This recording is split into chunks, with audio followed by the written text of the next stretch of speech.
And hello Internet. It is Monday the 19th of February 2018. I'm welcoming you to another Miniatures Ramble, and I'm Keon. And you're looking at all of my fishmen. Now these are called, in the Reaper catalog, Slithe, all of them, even though they are very different individually. They're all categorized as being the same species. Not sure why. I'm going to call them Sawagin, or Sea Devils in D&D. Essentially evil fishmen. So there's a lot of different... so we've got two sets of the basic soldiers here. Two pairs. And we have sort of champion here, who's a big fat version of the same with more armor, and they all look kind of the same. Then there's these others, and I think that the difference is that the ones I've showed you so far are all male. Here we get the females. They don't have the fish tails. They have more scaly legs instead, and they have hair on their heads, and they have kind of differently shaped foreheads and boobs for some reason, fish boobs. And here's the queen.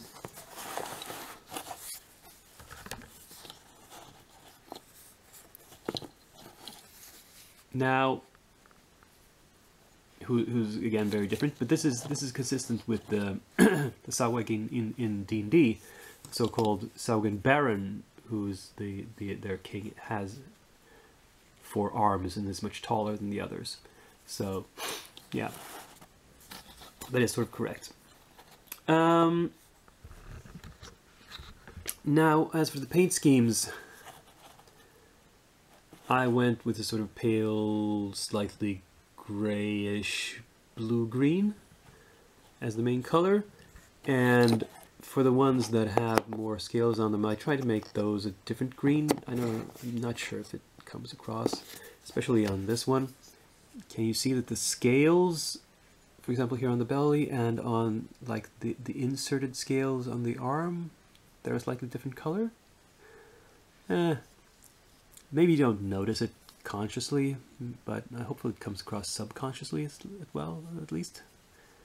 Now as for their gear, how did I paint that? This sort of pinkish metallic. Well, it was kind of an accident. I was fooling around with different paints that I hadn't used before, trying out different combinations to see what I could come up with, and this struck me as sort of interesting. This sort of contrast with the color of the bodies. I'm not sure how it looks, but I mean, I don't know if it looks good, but at least it's interesting. It's something different. Yeah. And, you know, I could have put more care into some of the details, but these are supposed to be like an army opposing the player characters. The players are just going to want to get these off the table as soon as possible by killing them. So no point in lavishing too much care on them. Anyway, that's all complete. That was the metal minis I've finished this week, but I did finish some more stuff. Let's look at that. Surprise, perhaps. If you saw these guys last week, they were still in their blisters, weren't they? They've been fast-tracked quite a lot, but that's because they're super easy to paint. They're golems. I mean, especially these two, the crystal golem and the stone golem. I just, you know, dry brushed and washed the heck out of these. No real detail work at all, and I think they came out pretty nice. I mean, this is what they're supposed to do. I mean, the idea with the golem is that it's all one material, so you don't need different colors. I just painted the eyes like a little bit of a glow to them. These were a little trickier. First, the clay golem. I don't know. What color do you paint clay? I mean, a lot of clay is gray, but I thought that would make it look too much like the stone golem. There's sort of bluish and greenish clays as well, but I decided to go for a brown, a sort of yellowish brown. Again, to differentiate it from the flesh golem. Now, the flesh golem, I did not paint a normal pink flesh color. I went for sort of a grayish flesh, because, you know, this is a corpse that's been reanimated. It's been dead for a while. Maybe, and there are hints of green and purple in there, if you look carefully. Accentuated, of course, by the purple pants. But yeah, relatively quick and easy jobs. But still, good basic monsters to throw on the tabletop. And finally, I promise this is the final clip of finished minis for this week. We have even more bones. Very simply speed painted. We have a couple of mouselings. This one is just in shades of blue. This one I did a sort of red and green combo on, with a little, I don't know, some sort of huge bumblebee or hornet pet. Here we have a halfling or gnome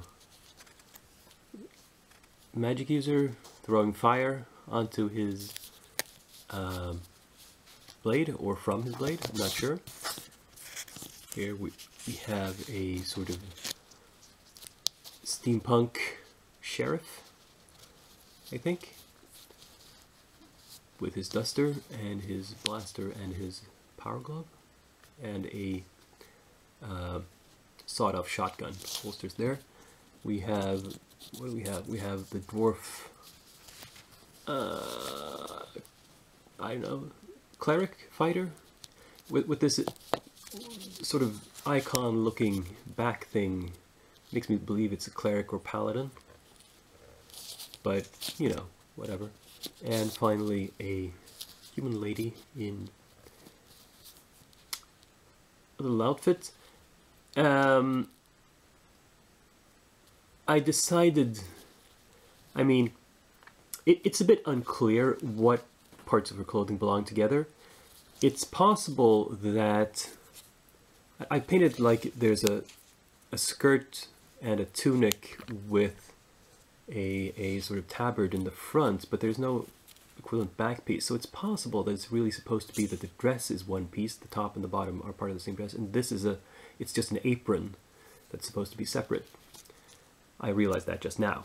I may have made a mistake in painting it, but I like the color composition of the blonde hair and the yellow skirt and another color in between breaking it up.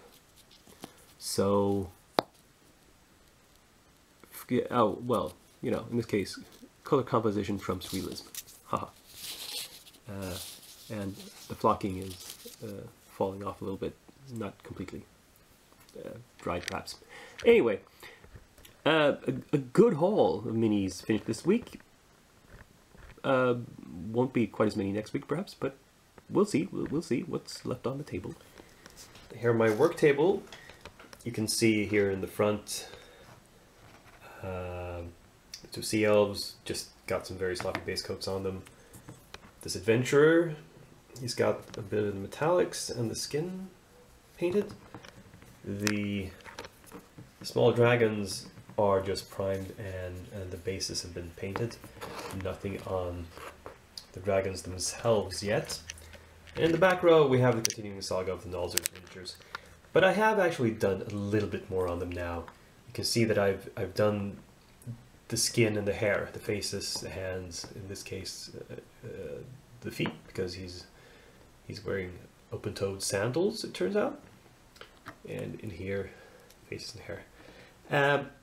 That is a crucial first step for me, painting the face, because it gets me more invested in finishing the mini, because once the face is painted, it sort of comes alive. It looks like a person. It looks like, and it's looking at me and staring at me and saying, come on, finish, paint me. And so I start to feel responsible for it. So, yeah, I think you'll see some real progress on those minis soon. Yeah, let's see what more I'm building right now. Now this is how far I am with Blightfang. I've taken out the pieces of the box and cleaned them up, as in gone over them for mole lines and cleaned it with washing up liquid and so forth to get any mold release off it. And thankfully pretty good as far as mold lines go. Mostly along the ridge here, and same thing on the tail in between here, this little scallops. But otherwise pretty clean. I don't know if this, I think this is second generation, maybe third generation bones, so they've kind of improved the quality. The thing that is going to take the most time, however, is assembly, because the fit is not, well, let me show you. This is the worst part. So this hind leg, I've already shaved off quite a lot of this nub to make it fit at all. And see, it sits like this. Now underneath it doesn't matter if there's a gap, but up here, these gaps, they're going to need filling. And it's pretty much like that all the way around. Little bits, little gaps. Like here, this definitely needs filling. The neck will... I can choose here with the neck whether it will fit up here or whether it will fit underneath, and of course I'll choose the top portion because that's what most people are going to see, which is going to leave a gap here that needs to be filled somehow. What else do we have? We have the tail. Kind of the same thing. I can fit it flush here, but then there's a gap underneath, and the wings and so forth. So yeah, also I'm thinking I'm going to have to make a base for it, because the provided integral base is simply, there's a bit of rock on this foreleg, and then the two hind legs sit on this rock here. And yeah, I don't know if you can see, but if I fit this foot perfectly here, this foot is raised a little bit. There's like slots in the grooves here where the claws are supposed to go, and it will not sit comfortably in there. Maybe if I bend it a little bit, but it doesn't really matter, I suppose. People aren't going to look at that little detail. But I think I'm going to have to get me like a round or oval base, one of my wooden display bases, and glue this whole thing onto and then build it up with some more scenery, maybe. So this is a project. Why is there this little, don't know what that is. Well, I'll it's not dirt, it's some kind of miscoloration. Oh well, that'll come out in paint. So yeah, hopefully my ambition for next week is just to have this guy assembled, gap filled, and based, and we'll see if I get as far as priming or putting actual paint on it. You might be forgiven for getting the impression that I'm on Reaper's payroll, because I've been painting their minis exclusively for almost for the past month or maybe two. But it's just sort of happened that way because I've been painting fantasy, and most of the stuff I've got lying around is Reaper. I mean, they're one of the biggest names in fantasy minis. But to take a break from that a little bit, I pulled out some other stuff I had, some GW stuff.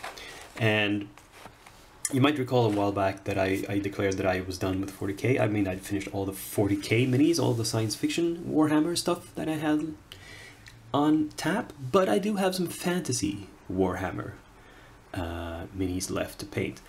And one of them is this guy. If you have been following me for a really long time, you'll know that I've actually painted one mini out of this kit. This is a kit that will let you build a bunch of different types of wizard. There's a lot of options in here, and I've used some of the bits to make one guy, but there's enough left to make one more guy. This Druzag the Beast Caller, I believe this is the Lord of the Rings mini, or Hobbit. I am not entirely sure, because it's a round base. I don't think it's Warhammer Fantasy, but it's like a goblin or orc shaman or something, and a huge cloud of bats flying out. And then we have two dark elves, the assassin and the supreme sorceress, which I think I might be painting these not as dark elves but as drow, as D&D dark elves, with the dark skin and the white hair. We'll see. Anyway, we'll see how much time I have, putting together the dragon and all that, and after that's done, maybe I'll look at these guys. But this is what I'm placing in the pipeline. So, just so you know.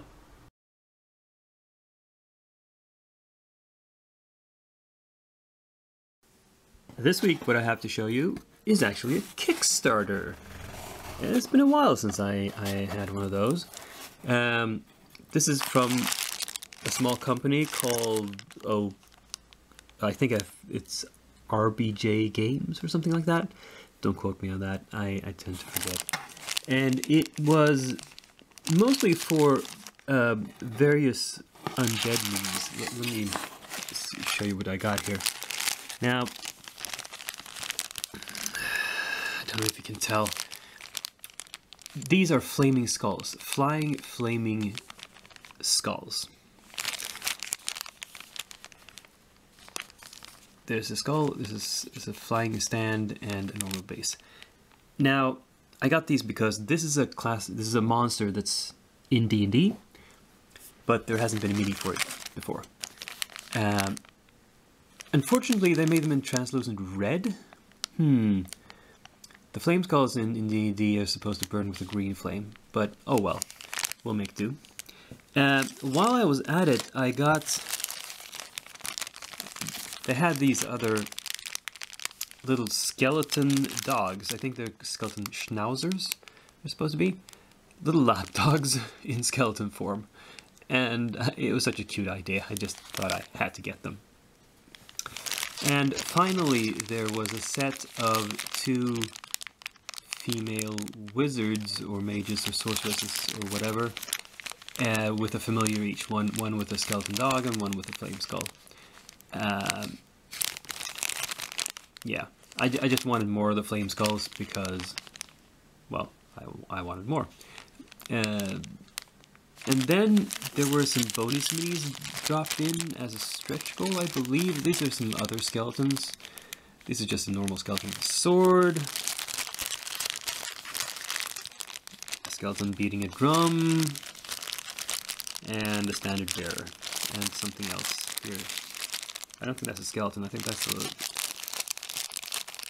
a young girl of some sort. Not sure why she's included.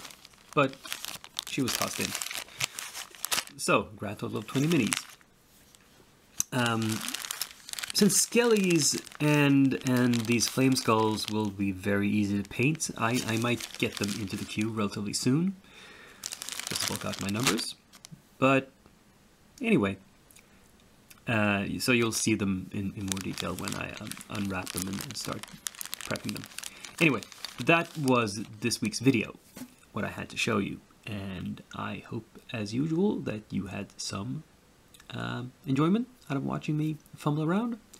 And I hope to see you again next week. Until then, you can just click like and subscribe if you haven't done so already. And I'll see you again on Monday. Till then, this is Doc Eon, and I'm signing off.